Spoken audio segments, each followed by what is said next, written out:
What is going on, everybody, and welcome to another spring practice report video.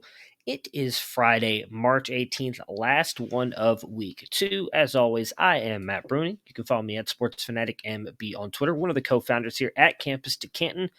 Not a lot of news the past couple days as we are approaching the end of spring break. A lot of teams, because they are limited in the amount of spring practices they can hold, do a couple practices, then give their teams off for spring break, then really come in and hit it hard after the spring break practice, the spring break, leading up to into their spring game. So should hopefully have a ton more news to talk about next week as we are wrapping up spring break. But a couple things have happened over the past couple days. So let's take a ride around the country really quick, get you guys caught up on some spring camp news.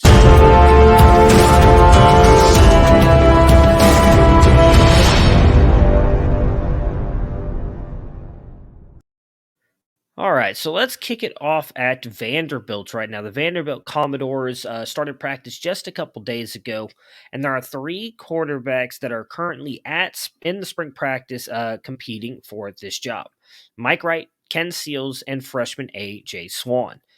In the fall, freshmen Drew Dickey and Walter Taylor are set to enroll, so we could add two more into the mix.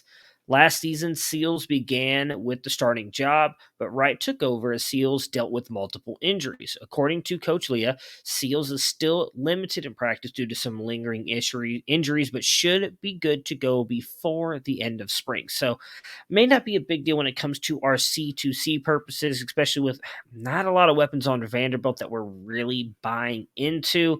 But did just want to touch on that because Raymond Davis should be back and healthy and ready to go for Vanderbilt very soon as well. He is a running back that I still believe in. Believe he's got some upside. Probably doesn't bring you a lot on your college side this year just because of how bad that offense is likely going to be.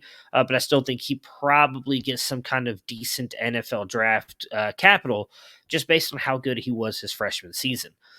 Next up, we'll be moving on to Notre Dame. The Fighting Irish got a ton of buzz after hiring Marcus Freeman last offseason. Yet, they actually do have a pretty tough schedule this year. So I'm really kind of curious if they can get off on the right foot. And doing that, I think, isn't naming the right quarterback. There definitely appears to be a quarterback competition as the past couple days, Tyler Buckner and Drew Pine have been splitting the first team reps.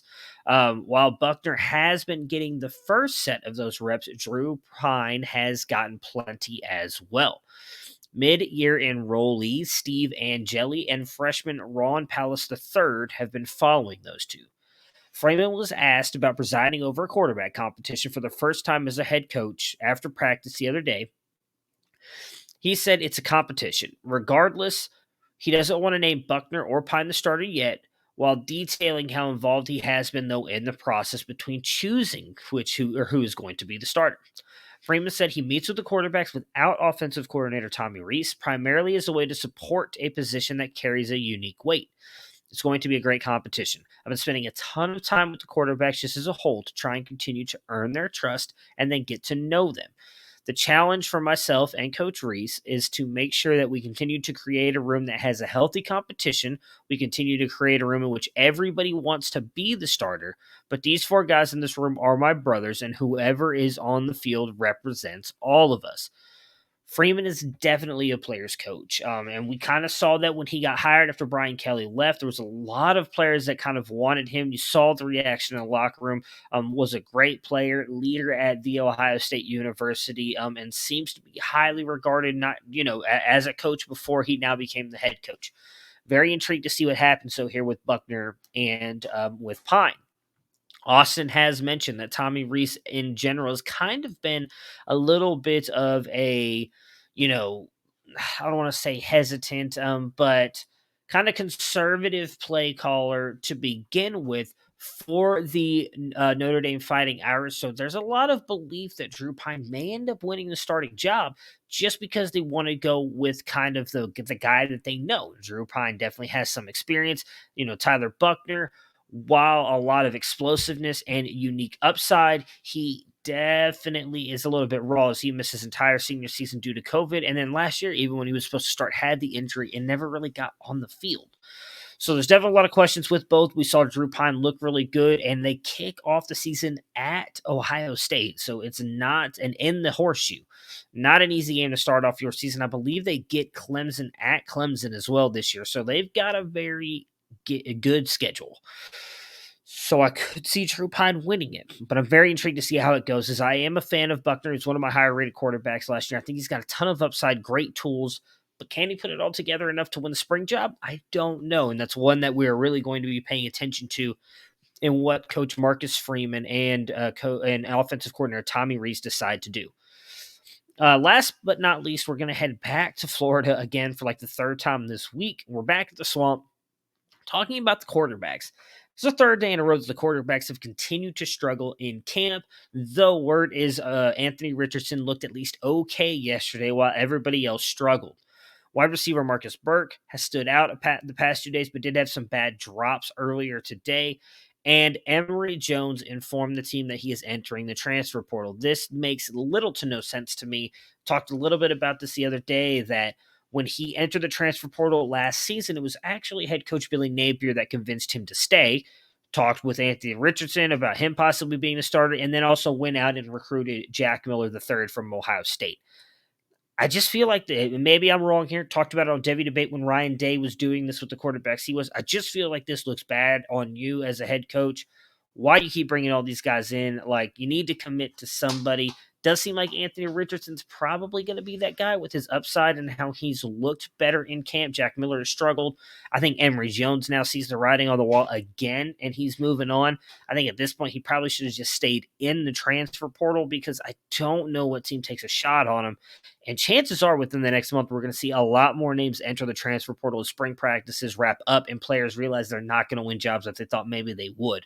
So I'm very intrigued to see what happens with Emory Jones. A lot of people are just assuming that this is Anthony Richardson's job. While I do think he is the leader, I would not feel safe naming him the starter just yet because I mean, again, Billy Napier did go out there to get Jack Miller III, and he does seem to fit the profile a little bit more of like past Napier quarterbacks. Before we do get out of here, I do want to mention G. Scott Jr. He is now up to 240, is what's being reported at Ohio State, which is kind of like the minimum you want your tight end to be at. Hasn't lost any of his speed or explosiveness off the line. Still really good route runner, improved blocking. Very, very intrigued. They don't use their tight ends a lot, obviously, at Ohio State, but I'm very intrigued if G. Scott Jr. can put something together this year. All right, so that will do it for us today, Friday, March 18th.